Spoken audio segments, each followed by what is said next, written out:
Hey guys, Merry Christmas! Welcome to GQ Good Quality! Sponsored by Bess Corporation. We are your hostess. I'm George. And I'm Quinn. Dun, dun, dun. Semester is coming to an end. Yeah. And winter is coming. Yeah. George, what do you plan to do on your vacation? I don't know, what do you plan to do? Maybe take a trip to Hualien. Oh, too far. Maybe play basketball with Jason. Too cold outside. Or maybe read some novels at least. They're so tiring and so many words. Or maybe you can finish your Game of Thrones Season 7. Oh, that's a good idea. Yeah. I haven't had time to do it so far. Yeah, so maybe I should grab my laptop and some munchies and spend my entire vacation in the world of White Walkers and dragons. You know what? Speaking of a TV drama, there's one really fantastic series that you guys shouldn't miss. And it is next season. It's coming this week.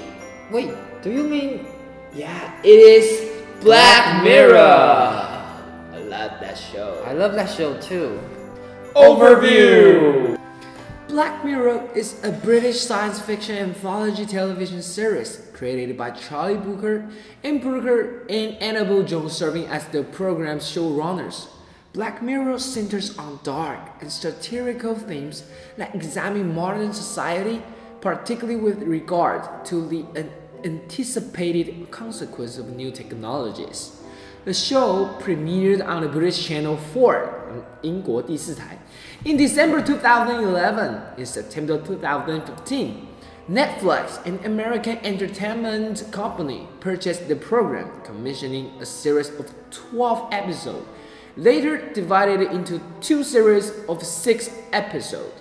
The fourth series will be released on 29 December 2017. That is, this year, this week.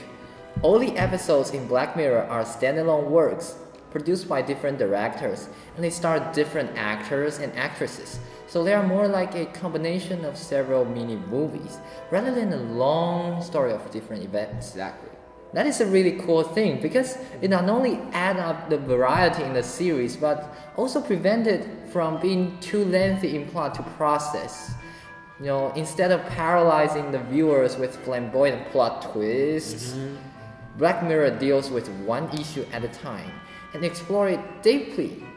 Yeah, so the viewers can take their time to ponder over it again and again. Exactly. Plot structure!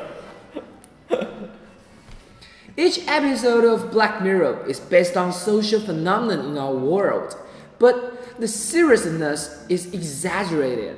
They all start with little explanation of the worldview, but we are always hinted that something is not right. We can sense that the reality is more complicated than the facade. Our protagonists will face emotional discomfort. They struggle to survive in a twisted world. Tension rises, and the protagonists are forced to contradict themselves.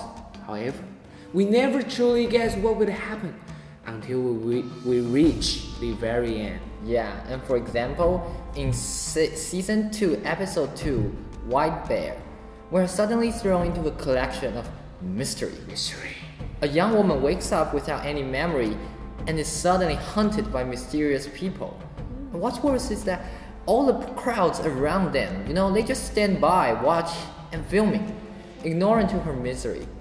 And as the woman flees in horror, she kind of teams up with another woman and who tells her that all the craziness is controlled by an evil radio wave. What? When they finally arrive at a signal generator, it is revealed to the woman that everything is actually just a play. What? She's actually a prisoner of the so-called White Bear Justice Park, a place built for putting up all the horrifying drama to punish her murderous crime, as well as profiting from selling the ticket for the show.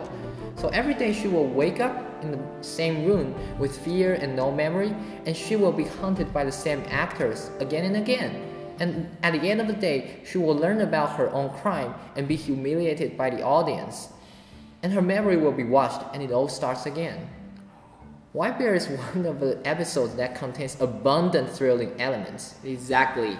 In other minor episodes like Nosedive, Be Right Back, and The Entire History of You, we see a seemingly fantastic world. We see the protagonists enjoying the convenience of their technology, making a not so bad living. But as they start using more of it, they gradually fall victims of it. They cling to it, depend on it, gamble on it. But eventually, they're all defeated or betrayed by it. In Be Right Back, Martha finds comfort in texting and phoning an AI program that imitates her late husband by collecting all the data he left online. But when she upgrades the service and orders a synthetic replicant of her husband, she starts doubting the meaning of it and is freaked out and by this synthetic husband because it's too human-like, but also too inhuman at the same time. Yeah. As you can see, Black Mirror does not put much emphasis on breathtaking fantasy or grand conspiracy like most sci-fi movies do. There's not much action and mystery in it. Rather, it explores the most down-to-earth aspect of technology. It aims to ask questions like, what will happen to our daily life if we exploit this technology to the utmost? And what does it influence most? How differently will people respond to it? And will it change our behavior or way of thinking? Title. The title Black Mirror also has a significant meaning. Though there are tons of explanation on Earth, here is our favorite. All kinds of screens, smartphones, tablets, TV, laptops could become a black mirror when they are not functioning. When there's no image on the screen, we can see a vague reflection of ourselves on that black mirror. This is probably implying that we can only see our human side when we are detach ourselves from technology. Or maybe the program broker wants us to think more about the authenticity of media, because there's also black mirrors that gives out false reflection. Yeah, I agree with that. Media literacy. The issue of media literacy is constantly raised in Black Mirror. Throughout different episodes of Black Mirror, we often see unreasonable, mob-like audience. They are easily influenced and manipulated by the media.